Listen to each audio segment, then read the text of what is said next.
Olá! Hoje a gente vai mergulhar numa história e tanto. Mas, um aviso importante. Isso aqui não é uma análise política, tá bom? É uma exploração de como a jornada de uma figura pública pode acabar se transformando numa lenda moderna, tudo com base no material que a gente usou como fonte. Vamos nessa? Para começar, vamos pensar um pouco. O que é que faz uma história, uma biografia real, virar uma lenda? Onde é que a gente traça aquela linha que separa o que é fato do que é mito? Essa pergunta vai guiar toda a nossa conversa de hoje. A fonte que a gente analisou descreve essa lenda como algo que nasce, da imaginação popular. É uma narrativa que meio que ganha vida própria, misturando os fatos da realidade com um significado que é quase folclórico. E de onde é que vem essa narrativa? Bom, segundo a nossa fonte, as raízes são bem profundas. A lenda surge de origens humildes, ligadas diretamente à experiência do trabalhador brasileiro, ao sertão, ao chão de fábrica. É uma história que começa literalmente por baixo.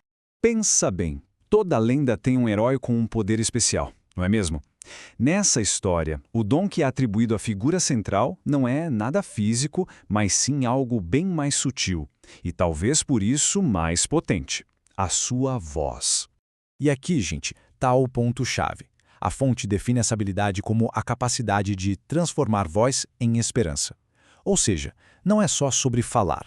É sobre conseguir dar forma a um sentimento que já era coletivo, articulando o que muita gente sentia, mas talvez não soubesse como dizer.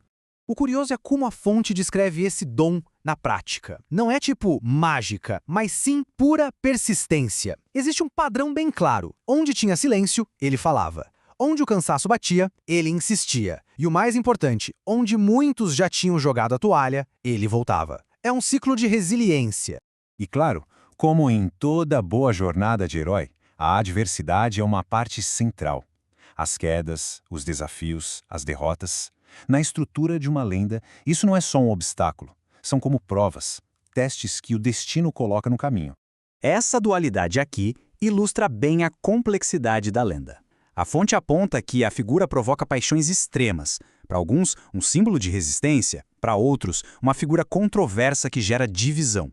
A força da lenda está justamente em conseguir sustentar essas duas visões opostas ao mesmo tempo.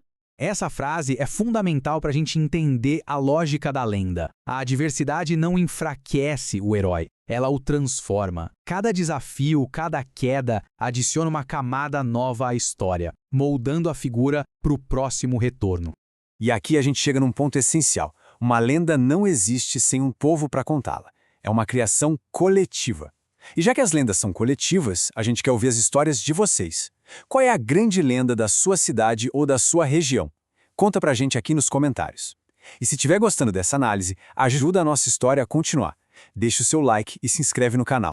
Essa natureza coletiva de uma lenda geralmente se apoia em padrões que todos nós reconhecemos. E isso nos leva direto ao arquétipo que essa figura representa. Segundo a nossa fonte, ela se encaixa perfeitamente no modelo clássico de herói do folclore moderno brasileiro.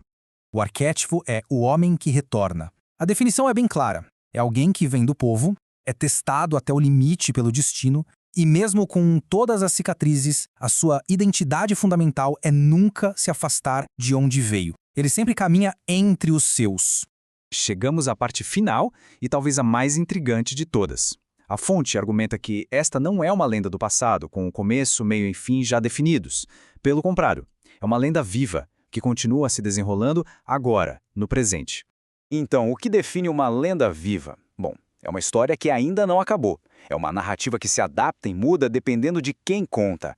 É uma saga que está sempre sendo repetida, se reinventando e, acima de tudo, já faz parte do imaginário popular independentemente dos fatos.